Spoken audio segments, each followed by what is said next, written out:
Hello guys, welcome back to our channel सेंट्रीशाला by Centricity, आपका wealth partner. My name is Anuj और आज का टॉपिक ऑफ डिस्कशन है म्यूचुअल फंड डिस्ट्रीब्यूटर क्यों बने और कैसे बने। According to the latest report of finance ministry, India GDP has touched $3.75 trillion. मतलब इंडिया की इकोनॉमी $3.75 ट्रिलियन की हो गई। म्यूचुअल फंड्स का average AUM 42 lakh crore touch कर गया। बट इन सब में हमारा क्या फ़ायदा हुआ? कहते हैं इकोनॉमी में बिलियंस बनाने के लिए मिलियंस में इन्वेस्ट भी करना पड़ता है। सो हम इन्वेस्टमेंट कर सकते हैं रिटर्न्स बनाने के लिए। अगर आप एक इन्वेस्टर हैं तो अपना रिटर्न बनाने के लिए आप इन्वेस्ट कर सकते हैं। और अगर आप एक म्यूचुअल फंड डिस्ट्रीब्यूटर हैं या म्यूचुअल फंड डिस्ट्रीब्यूशन के बिजनेस में हैं, सो दूसरों का पैसा इन्वेस्ट करा के आप उनके लिए रिटर्न बना सकते हैं। म्यूचुअल फंड में high return potential, liquidity options और good convenient options of investing से आज म्यूचुअल फंड्स बहुत अच्छा इन्वेस्टमेंट ऑप्शन बनता जा रहा है। जहाँ 2016 में म्यूचुअल फंड का AUM 6 लाख करोड़ था, वहीं ये AUM आज बढ़कर 42 लाख करोड़ हो गया है और going forward in coming years ये AUM और बढ़ता जाएगा। तो ये देखते हुए जो म्यूचुअल फंड डिस्ट्रीब्यूटर्स हैं उनके लिए आने वाले डिकेड में बहुत अच्छा एक प्रॉफिटेबल बिजनेस अपॉर्चुनिटी हो सकती है।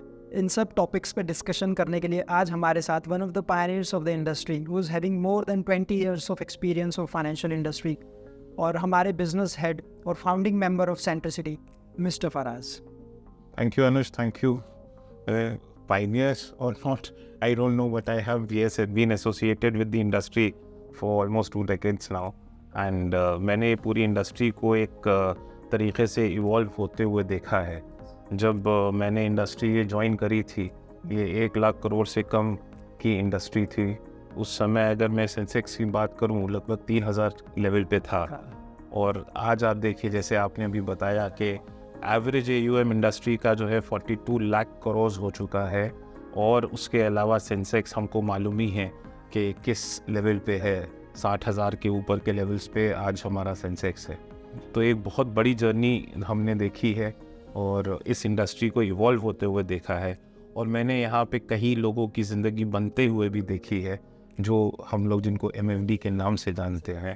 तो MFDs जो बहुत ही एक छोटे लेवल पे लोग होते थे, आज वो इतने बड़े लेवल पे हो गए हैं क्योंकि उन्होंने एक सही वक्त के ऊपर हिम्मत करके और एक अच्छा प्रोडक्ट उस ज़माने में उठाया जब म्यूचुअल फंड्स को बहुत ज़्यादा लोग एक्सेप्ट नहीं करते थे। क्योंकि उसी वक्त तब नया जो है आपका US 64 का भी प्रॉब्लम हुआ था और लोगों की ओपननेस टुवर्ड्स म्यूचुअल फंड और नॉलेज भी म्यूचुअल फंड की लोगों की बहुत कम थी। एक आज जो SIP कॉन्सेप्ट आप देख रहे हैं कि लोग खुद आके SIP कर रहे हैं, और जो बहुत अच्छी बात है कि जो आजकल के युवा हैं वो खुद आगे आके जो है अपनी SIP शुरू करना चाहते हैं। और जैसे किसी की नौकरी लगती है तो वो आज खुद लोग फाइनेंशियल प्लानिंग क्या है क्या नहीं है उनको कुछ हद तक बहुत मालूम है। जो हमने जब शुरू किया था इंडस्ट्री में ऐसा नहीं था, हम लोग को लोगों को बताना पड़ता था। और आजकल तो टेक्नोलॉजी की वजह से इतना ज़्यादा इवॉल्व हो गया है कि लोगों को इन्फॉर्मेशन और एग्जीक्यूशन सभी में बहुत कन्वीनियंट है। उस ज़माने में बहुत मुश्किलात थी। तो फिर वही बात कि जैसे आपने कहा कि म्यूचुअल फंड डिस्ट्रीब्यूटर बनना एक बहुत ही ज़रूरत की चीज़ है, क्योंकि बहुत ज़्यादा पोटेंशियल है।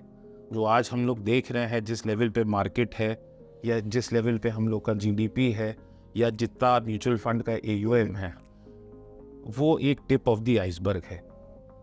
अभी जैसे शाहरुख खान साहब ने कहा था, पिक्चर अभी बाकी है मेरे दोस्त, तो ये अभी सिर्फ ट्रेलर है। उसी क्वेश्चन पे मैं आ रहा था सर। अभी जब आपने मेंशन किया कि जब आपने अपना करियर स्टार्ट किया था तो सेंसेक्स का लेवल बहुत कम थे और आज सेंसेक्स टचिंग में भी ऑल टाइम हाई जी। सो इसके बारे में आप अपना थोड़ा बताइए कि किस तरीके से पिछले 20 साल की या 25 साल की जर्नी रही, क्योंकि हमेशा बीच में आपको बहुत से लोग ऐसे मिले होंगे जब सेंसेक्स ने 5000 टच किया, नहीं बहुत हाई हो गया, इससे ऊपर नहीं जाएगा, फिर वो 10,000 गया, फिर 20,000 गया, फिर 40-50 पे ऐसे हर 10,000 पे या 5,000 पे लोग आते होंगे, बोलते होंगे नहीं अब तो बहुत हाई हो गया, इससे ज़्यादा क्या करें।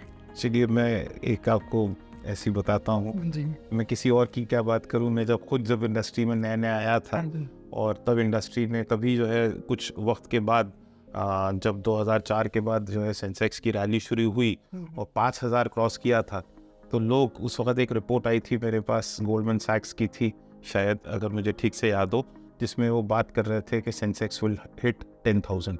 उस वक्त सपना लगता था, सपना लग और उसके बाद भी कई ऐसे वो हुए, तो सभी लोग स्केप्टिकल थे। लेकिन आप ये देखिए कि अल्टीमेटली लॉन्ग टर्म में जो इक्विटी मार्केट्स फॉलो करती है वो करती है अर्निंग्स। हम सभी को मालूम है कि इंडिया बहुत ज़बरदस्त पेस पे आगे ग्रो करता जा रहा है। इंडियन कंपनीज जो है बहुत तेज़ी से ग्रो कर रही हैं। तो जैसे जैसे कंपनीज ग्रो करेंगी, जैसे जैसे उनकी अर्निंग्स ग्रो करती रहेगी, ऐसे ऐसे ही सेंसेक्स भी आगे रहता रहेगा। जो कुछ जो है एक्सपेक्टेशंस जो मार्केट में दी गई हैं कि आपका लगभग 2033 तक हम लोग की जीडीपी जो है आपकी $7 ट्रिलियन के करीब हो जाएगी। तो अगर जो है हमारी जीडीपी अगर डबल होती है तो अर्निंग्स भी शायद उसी रुख चलेंगी और शायद इंडेक्स भी शायद उसी रुख चलेगा। तो क्या अपॉर्चुनिटी है वो हमारे सामने है। It is glaring right in our eyes. अब यहाँ पे हम लोग इसको एज निवेशक या फिर एज अ MFD प्रोफेशनल, अगर हम इस अपॉर्चुनिटी का सबसे ज़्यादा यूज़ कर पाते हैं कि नहीं, उसका जवाब सिर्फ आप दे सकते हैं। हाँ जी, एक डेटा मैं अपने व्यूअर्स के साथ शेयर करना चाहूँगा। 2016 में GDP was at $1.5 trillion, Nifty 8,000 के लेवल पे थी और mutual fund AUM 6 lakh crore था जी। आज 2023 में mutual fund AUM 42 lakh crore हो गया 6 लाख से। जी। जीडीपी 1.5 से 3.75 हो गया और हमारी मार्केट 8,000 से 18,700 हो गई। सो जैसा कि आपने जिक्र किया अर्निंग्स का और जैसा कि जिक्र किया मार्केट का, सो अगले 10 साल में अगर हम ये बात बोल रहे हैं कि इंडिया का जीडीपी 7.5 या $1 ट्रिलियन तक हो जाएगा, उसी हिसाब से हमारा, तो हम क्या ये बोल सकते हैं कि जब ये सारी चीज़ें साथ साथ ही बढ़ रही हैं तो सेंसेक्स भी यहाँ से 3 गुना हो जाएगा? सर 3 गुना होगा कि 4 गुना होगा कि दुगना होगा, वो तो अटकेलियाँ हैं। लेकिन देखिए फिर से फंडामेंटल्स ये कहते हैं कि जैसे अर्निंग्स ग्रो करेंगे उसी तरीके से आपकी सेंसेक्स भी ग्रो करेगा या निफ्टी भी ग्रो करेगा। सो अगर अर्निंग्स यहाँ से डबल होने वाली है, लॉजिकली आपका जो है सेंसेक्स या निफ्टी या इंडाइसेस, कोई भी इंडाइसेस हो, तो वहाँ से वैसे ही डबल होंगे। अगर अर्निंग्स और तेज़ी से बढ़ती हैं तो डबल ट्रिपल जैसा भी होना है वैसा होगा। लेकिन देखिए ये हमारे हाथ में नहीं है। हमारे हाथ में क्या है कि हम अपनी तरफ से जो प्लानिंग कर सकते हैं, इस जो ज़बरदस्त मूवमेंट आने वाला है अपनी इंडियन इकोनॉमी के अंदर, उसकी भागीदारी हम कर पाएँ कि नहीं, वो हमारे हाथ में है। और वो एक निवेशक बन के, और जो कुछ लोग हैं जिनको शौक़ है या एप्टीट्यूड है एक म्यूचुअल फंड डिस्ट्रीब्यूटर बनने का, उनको ज़रूर बनना चाहिए, क्योंकि इससे अच्छा सुनहरा मौका शायद कहीं ना हम लोग को आगे ना मिले। ठीक। सो म्यूचुअल फंड डिस्ट्रीब्यूटर बनने के क्या क्या फ़ायदे हो सकते हैं सर? मतलब इन टर्म मॉनेटरी टर्म्स की मैं बात करूँ, ग्रोथ की बात करूँ, करियर की बात करूँ, कैसे और कैसे मतलब म्यूचुअल फंड डिस्ट्रीब्यूटर कैसे बना जाए? सर देखिए सबसे पहली बात कि हम लोग सब लोग एंटरप्रेन्योर बनना चाहते हैं, अपने खुद के बॉस हम लोग खुद रहना चाहते हैं। नौकरी कर कर के काफ़ी लोग हताश भी हो गए हैं, टारगेट्स होते हैं, हम दूसरों के लिए काम कर रहे हैं। काफ़ी बैंकर्स हैं जो, या काफ़ी ऐसे मुलाजिम हैं जो यही काम किसी और के लिए कर रहे हैं। तो वो अगर अपने खुद के लिए करें, या फिर जो इस इंडस्ट्री के पार्ट नहीं भी हैं, बहुत आसान होता है म्यूचुअल फंड या डिस्ट्रीब्यूटर बनना, वो अगर खुद बनेंगे तो वो अपने बॉस खुद के होंगे और इज्जत की रोटी जिसको कहा जाता है और सुकून की रोटी कहा जाता है, वो उनको मिलेगी। और जो सबसे बड़ी बात है, this is a wonderful business to be in, क्योंकि आप दूसरों की मदद कर रहे हैं इन फाइनेंशियल प्लानिंग।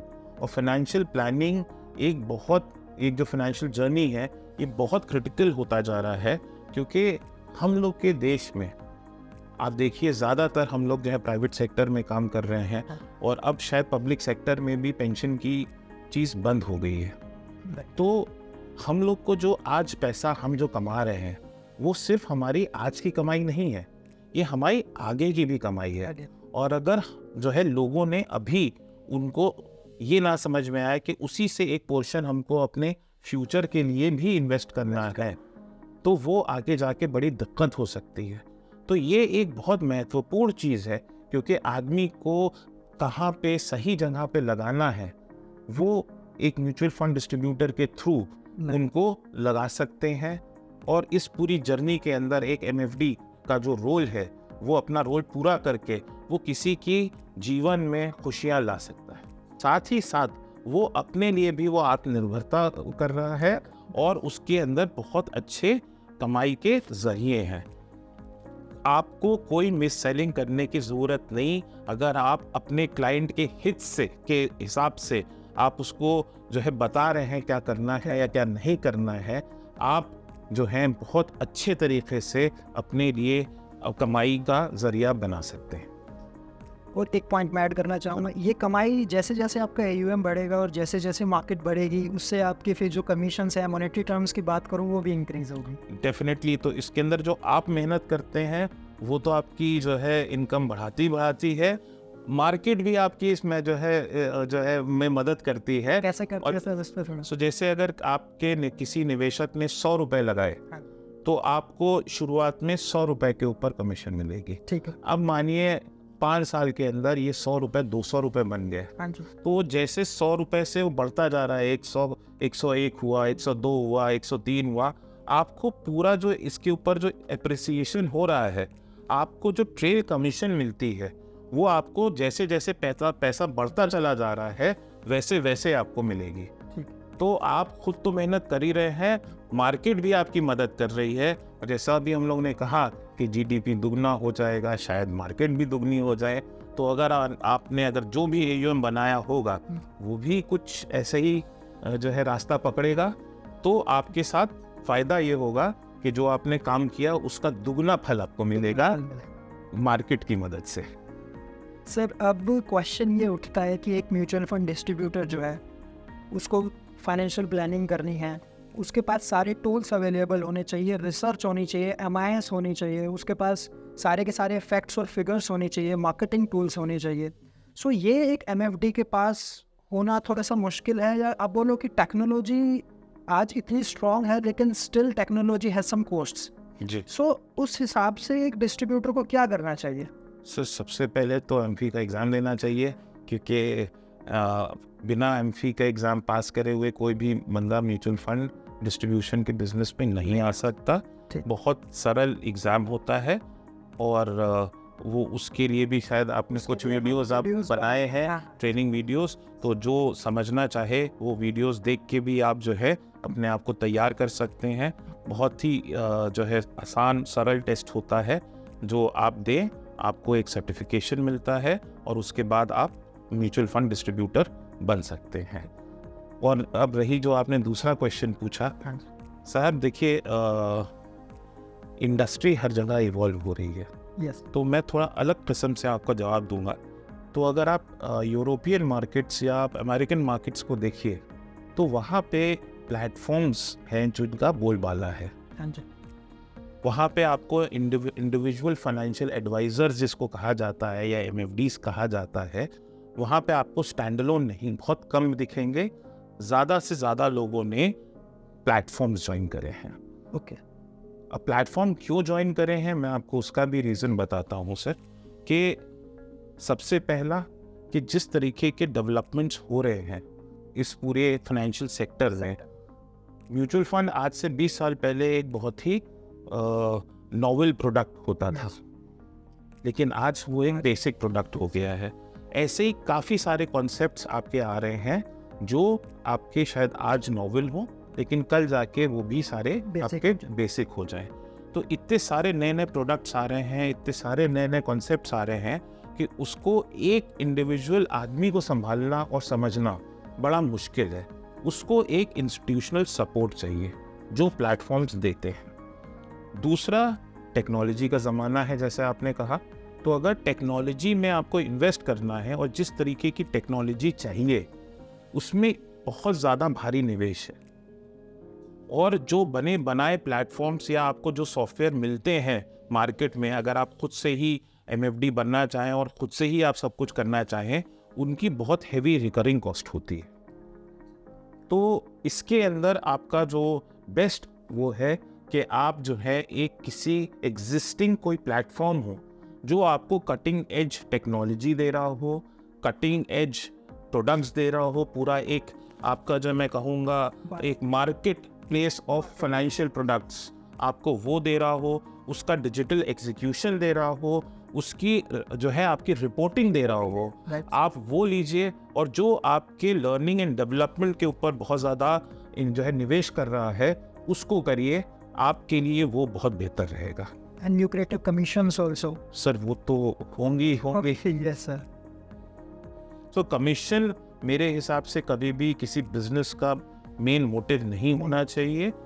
आप पहले अपने क्लाइंट का हित देखिए और उसके बाद आपके कमीशंस बन जाएंगे, क्योंकि मैंने कहा कि आपकी खुद की मेहनत और मार्केट जो उसके अंदर मेहनत करेगी, आपका AUM बढ़ेगा तो आपका इनकम भी बढ़ती रहेगी।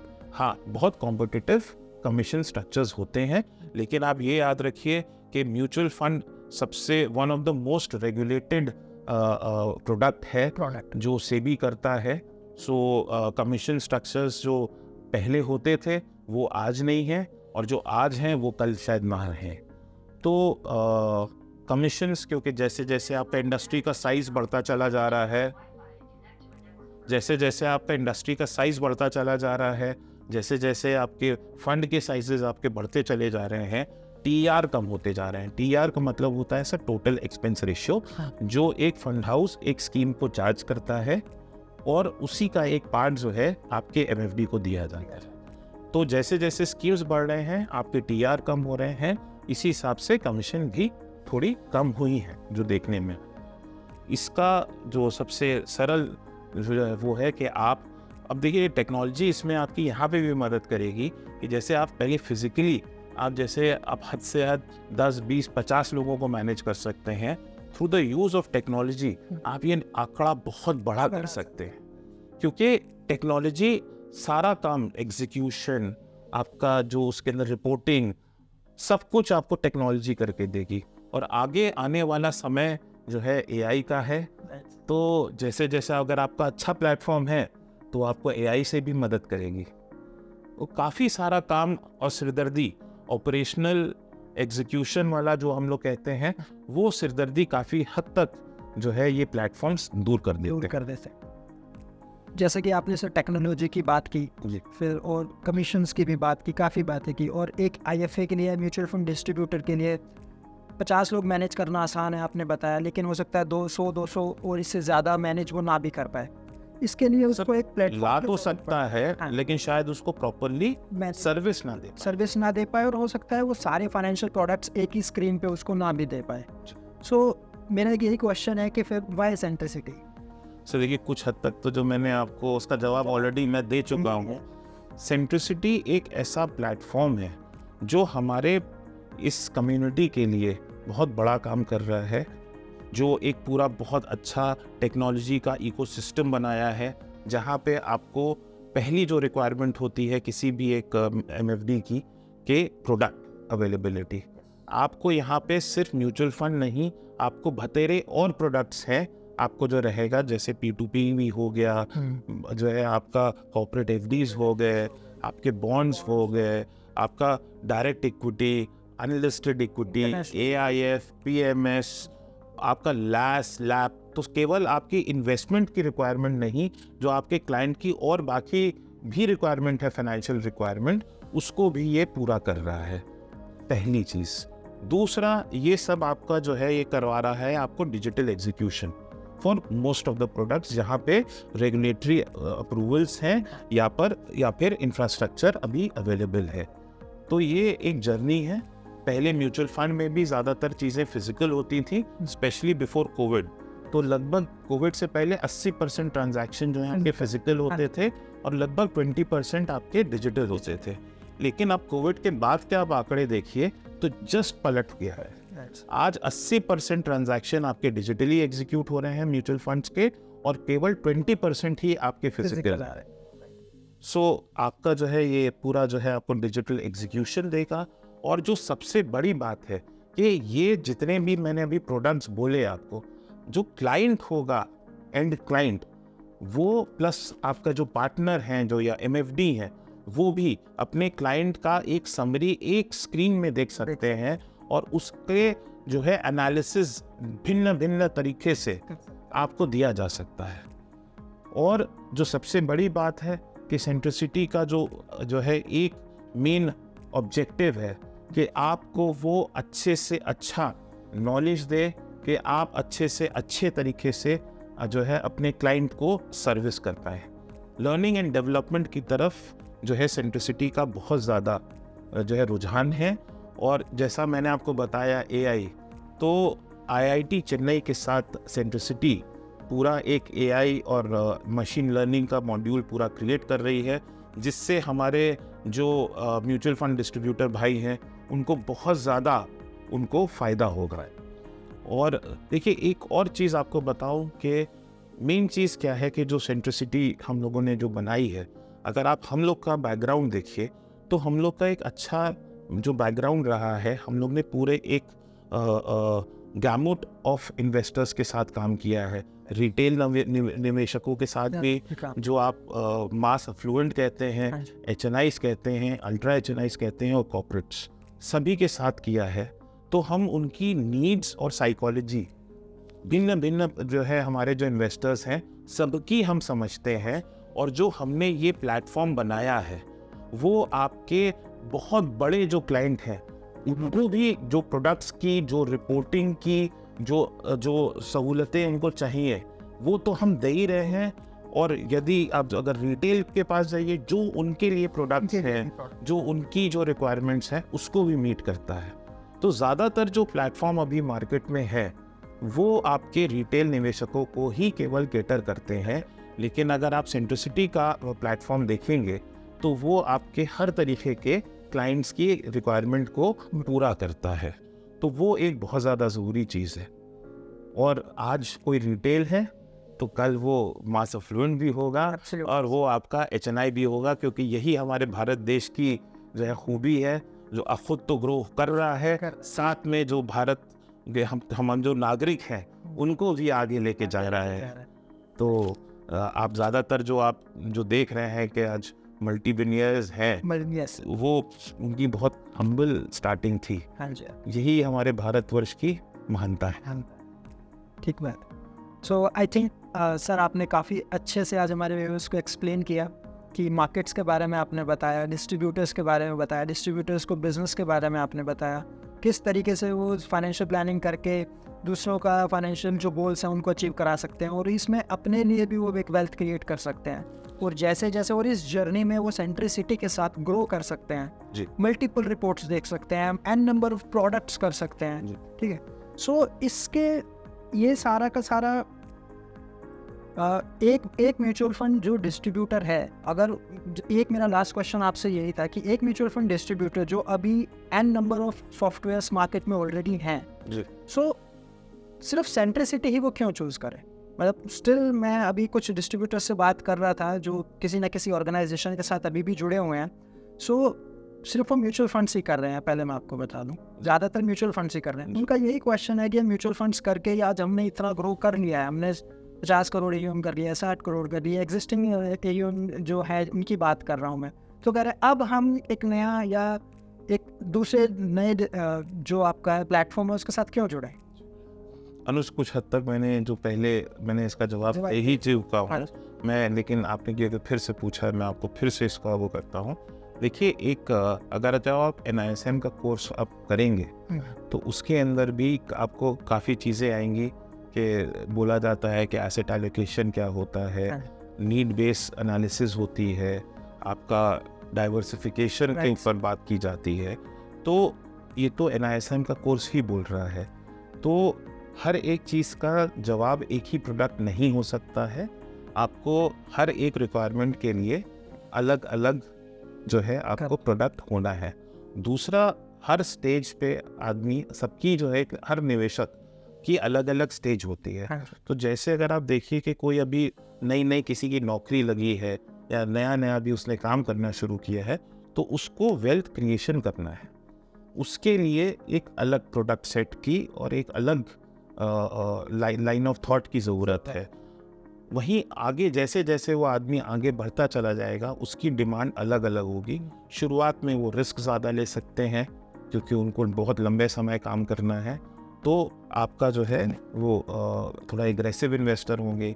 यही इन्वेस्टर जब अपने मिड लाइफ में पहुंचेंगे, उनके थोड़े से रिस्क टेकिंग कैपेबिलिटीज़ थोड़ी कम हो जाएंगी और जो है उनको शायद कुछ और आपको डिफेंसिव प्रोडक्ट्स देने पड़े, कुछ आपको फिक्स्ड इनकम की तरफ उनको ले जाना पड़े।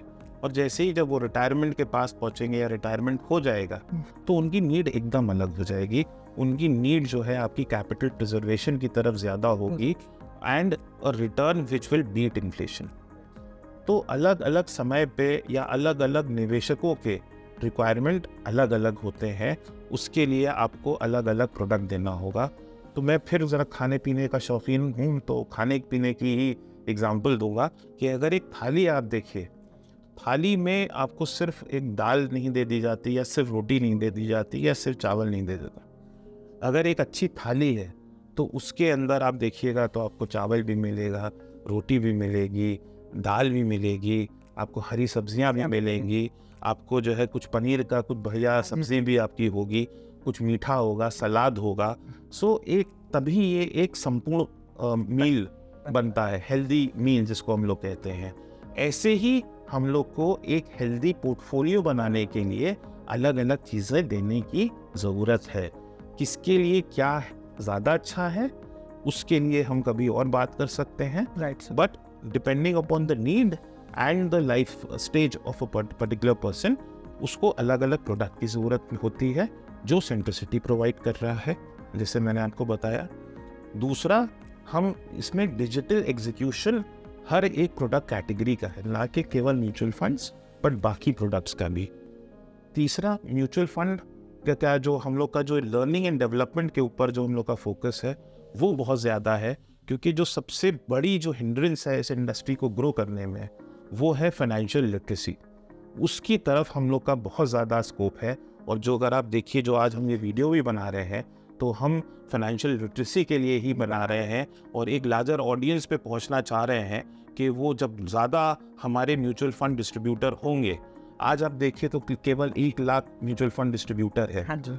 आप ये बताइए सर, एक कुछ 150 करोड़ की हमारी पॉपुलेशन है, 1 लाख म्यूचुअल फंड डिस्ट्रीब्यूटर क्या काफ़ी है? नहीं। तो हम ज़्यादा से ज़्यादा लोगों के पास पहुंचना चाहते हैं और टेक्नोलॉजी के माध्यम से उनको हम ज़्यादा से ज़्यादा लोगों को पहुंचाना चाहते हैं। हम उनको उनका बिजनेस डेवलप करने में भी मदद करेंगे, इस बिजनेस की अंडरस्टैंडिंग में भी मदद करेंगे, उनको बहुत सारी ऐसी फैसिलिटीज़ देंगे जिससे उनका क्लाइंट्स उनके पास आए, उनको अप्रोच करें। तो उसके लिए जो भी आपकी जो डिजिटल मार्केटिंग माध्यम है आजकल के, वो भी सर्विसेज जो है सेंट्रिसिटी उनको प्रोवाइड करेगी। और जैसे मैंने कहा कि सबसे इम्पॉर्टेंट चीज़ है कि जो लोग आपको जो इंस्टीट्यूशनल सपोर्ट मिल रहा है, क्योंकि यहाँ के जो फाउंडिंग टीम है और जो मेंबर्स हैं उनको एक बहुत ही डाइवर्स एक्सपीरियंस है रिटेल इन्वेस्टर्स हैंडल करने का, या HNI, अल्ट्रा HNI, कॉर्पोरेट, सबको पूरा एक उनको हैंडल करने का वो है। तो सबकी अलग अलग इन्वेस्टमेंट नीड्स हैं और साइकोलॉजी है। अगर आप ऐसे लोगों के साथ जुड़ेंगे जिनको एक बहुत ज़बरदस्त एक्सपीरियंस है हर तरीके से क्लाइंट के डील करने को, तो आपको भी वही फ़ायदा मिलेगा। तो आप कुछ शायद आपके बहुत बड़े क्लाइंट्स हों, कुछ आपके रिटेल क्लाइंट्स हों, हर तरीके के क्लाइंट्स के लिए हमारे पास सॉल्यूशंस हैं और हमारे पास आपको गाइड करने की क्षमता है। सर, मेरा एक लास्ट क्वेश्चन है। जी ज़रूर सर। जो आपने टोटल एक्सपेंस रेशियो की बात की जी, और फिर उसके बाद एक म्यूचुअल फंड्स की एसेट एलोकेशन, आपने एक एसेट एलोकेशन की भी बात की जी। सो कहीं ना कहीं हम ये देखते हैं कि जैसे जैसे AUM साइज बढ़ता है वैसे वैसे टोटल एक्सपेंस रेशियो कम होता जाता है, या कहें कि म्यूचुअल फंड डिस्ट्रीब्यूटर की कमीशन कम हो जाती है उसमें। जी। सो एक एसेट एलोकेशन करके, जैसा कि आपने बताया, वो डिफरेंट टाइप ऑफ प्रोडक्ट्स पे शिफ्ट हो सकता है, जैसे P2P लैंडिंग है या और FDs है, बॉन्ड्स है, जी। तो और पूरा, और वो क्लाइंट के लिए भी बेहतर है कि उनका पूरा एसेट एलोकेशन कर। सो इस बारे में सर आप क्या? सर देखिए, इक्विटी एक बहुत ही छोटा एसेट क्लास है जिसको अभी और बहुत बढ़ना है। ऑब्वियसली जो इन्फ्लेशन आपको बीट करना है और जो आपका वेल्थ क्रिएटर एसेट क्लास है, ग्लोबली वो इक्विटी को माना जाता है। लेकिन उसके अलावा डेट का भी बहुत बड़ा काम है हर एक पोर्टफोलियो में। अगर आप देखिए कि अगर आप इंडियन मार्केट्स की देखिए 188 लाख करोड़ का एफडी का साइज है। इसका क्या मतलब है कि हम भारतीय अभी भी थोड़े से कंजर्वेटिव निवेशक हैं। तो यदि अगर आपको देखिए, सबसे पहला एक रूल होता है कि आप सामने वाले का आप रिस्क एपेटाइट समझें और उसके हिसाब से आप उसको प्रोडक्ट से इन्वेस्ट करें। तो अगर किसी का फिक्स्ड इनकम की तरफ रुझान है, जो हमको साफ साफ पता चलता है एफडी के, जो मैंने अभी आंकड़ा आपको बताया, तो अगर आप उनको एक फिक्स्ड डिपॉजिट वाले को अगर आप सीधे इक्विटी की तरफ लेके जाएंगे, ना वो उनके लिए बेहतर है ना वो आपके लिए बेहतर है। थोड़ा थोड़ा जैसा उनका रिस्क एपेटाइट अलाउ करता है वो ऑब्वियसली वो निवेश करेंगे और हमको उसकी बेनिफिट्स बताना चाहिए।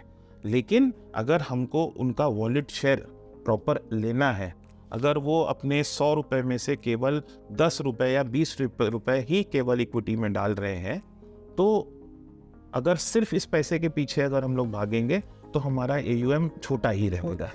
लेकिन अगर उनको बाकी जो उनकी रिक्वायरमेंट है 80 रुपये की लगभग, जो मैं अभी एग्जांपल दे रहा हूँ, अगर वो आपके डेट या फिक्स डिपॉजिट टाइप के प्रोडक्ट्स की ज़रूरत है, अगर आप उनको डेट सोल्यूशंस दें तो डेफिनेटली वो आपके साथ जुड़ेंगे और वो शायद एफडी से इन प्रोडक्ट्स की तरफ जाएं। जैसे कॉर्पोरेट एफडी हो गया, वो भी एक तरीके का एफडी है, या P2P लेंडिंग है, ये भी आपका RBI से रेगुलेटेड प्रोडक्ट है, वो भी बहुत अच्छा है। बॉन्ड्स हैं आपके, ऐसे ही आपके और भी जो है काफ़ी सारे प्रोडक्ट्स हैं। तो इन सब के बारे में हम कभी और बात कर सकते हैं। लेकिन अगर हम जो है सही प्रोडक्ट क्लाइंट के पास लेके जाएंगे, वो क्लाइंट के लिए, हित के लिए सबसे पहले अच्छा है। और दूसरा, आप जो है क्लाइंट का जो आपका वॉलेट शेयर है आप वो अपना बढ़ा रहे हैं, और जब वॉलेट शेयर बढ़ा रहे हैं आप ऑटोमेटिकली आप अपना AUM बढ़ा रहे हैं और ऑटोमेटिकली आप अपनी अर्निंग्स भी बढ़ा रहे हैं। बट सबसे इम्पॉर्टेंट क्या है, आप अपने क्लाइंट का हित देखें। और एक और चीज़ मैं यहाँ पे बोलना चाहूँगा अनुज साहब, और उसके बाद हम अगर आपकी इजाज़त हो तो जो मैं आपको जर्नी बता रहा था, सुनने में बड़ा अच्छा लगता है कि 3,000 से 60,000 प्लस कुछ लाख करोड़ कम से इंडस्ट्री आज 42 लाख करोड़ से। बट ये ऐसे नहीं हुआ है, एक सिंगल ऐसे ट्रेजेक्टरी नहीं हुआ है। मार्केट ऊपर नीचे हुआ है। हम लोग ने बहुत बुरा समय देखा है, सब प्राइम क्राइसिस हुआ था यहाँ पे, जी सर, तो वहाँ पे, और उसके बाद जो है मार्केट जो है ग्लोबली क्रैश करी थी, इंडिया की भी मार्केट क्रैश करी थी उस वक्त, और बहुत समय तक इक्विटी ने रिटर्न्स नहीं दी। फिर ऐसे बहुत सारे फेजेस देखे, और अभी जो सबको वाकिफ होंगे, जब कोविड हुआ है तो मार्केट फिर बहुत कस के गिरी थी। तो उतार चढ़ाव तो मार्केट में होता ही रहेगा। क्लाइंट को ये समझना होगा कि वो एक लॉन्ग टर्म इन्वेस्टमेंट के उसको करना है, और इस उतार चढ़ाव को का बेनिफिट लेने के लिए सिस्टमैटिक रूट से अपने इन्वेस्टमेंट्स कराएं, और दूसरा पोर्टफोलियो डाइवर्सिफिकेशन करें।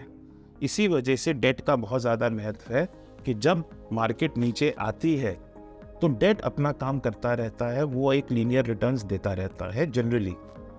मैं ड्यूरेशन कॉल्स की बात नहीं कर रहा हूँ, जनरली अगर मैं अब डेट की देखिए तो वो अपना एक लीनियर रिटर्न्स देता रहता है।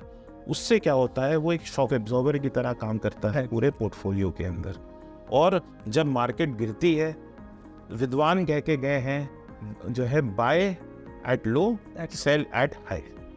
तो जब अगर आपके पास डेट है पोर्टफोलियो में, और जब मार्केट नीचे गिरेगी, तो एटलीस्ट आप पैसा डेट से इक्विटी में मूव कर सकते हैं, यदि क्लाइंट जो है एग्री करे और उसके पास वो एपेटाइट हो। लेकिन यही डिप्स हैं, अगर यही करेक्शन के फेजेस हैं, कि अगर क्लाइंट ये इन्वेस्टमेंट जो है आपका प्रॉपर करे तो बहुत अच्छे रिटर्न्स बन सकते हैं। तो किसी ने भी जब जो है कोविड का समय हुआ था, जब मार्केट काफ़ी ज़्यादा करेक्ट कर गई थी, उस समय अगर किसी ने भी इन्वेस्ट किया होता इक्विटी मार्केट के अंदर, तो आज बहुत अच्छी रिटर्न पे होता। लेकिन फिर वही बात कि ये समझ के डालना चाहिए कि ये लॉन्ग टर्म इन्वेस्टमेंट है। तो आई थिंक फराज सर ने आज काफ़ी डिटेल्ड में समझाया कि किस तरीके से मार्केट्स बिहेव करते हैं, लास्ट फ्यू ईयर्स में कैसे मार्केट्स ने बिहेव किया और आगे आने वाले सालों में किस तरीके से हमारा जीडीपी, हमारी मार्केट्स बढ़ेंगी और किस तरीके से एक जो डिस्ट्रीब्यूटर है उसको ये बिज़नेस करना चाहिए, उसको एक डिजिटली ये बिज़नेस करना चाहिए और किस तरीके से सेंट्रिसिटी इन सब में आपकी हेल्प कर सकता है। So I think sir, thank you so much for your time today. आज आपने बहुत ही अच्छे से हमारे व्यूअर्स को समझाया और सेंट्रिसिटी के आपने जितने भी पॉइंट्स बताए आई थिंक वो काफ़ी अच्छे से आपने एक्सप्लेन किए। मैं आपसे एक रिक्वेस्ट करना चाहता हूँ, अगर ये वीडियो आप तक पहुँचा है तो ये एक बहुत ही अच्छा करियर पाथ है। आपका ये एक जो है सेकेंडरी इनकम का भी सोर्स बन सकता है। मैं काफ़ी ऐसे लोगों को जानता हूँ जो कुछ और नौकरी करते थे और जब उनका एक अच्छा AUM हो गया तो इन्होंने उसको अपना फुल टाइम प्रोफेशन बना लिया। सो ये बहुत ही अच्छा प्रोफेशन है।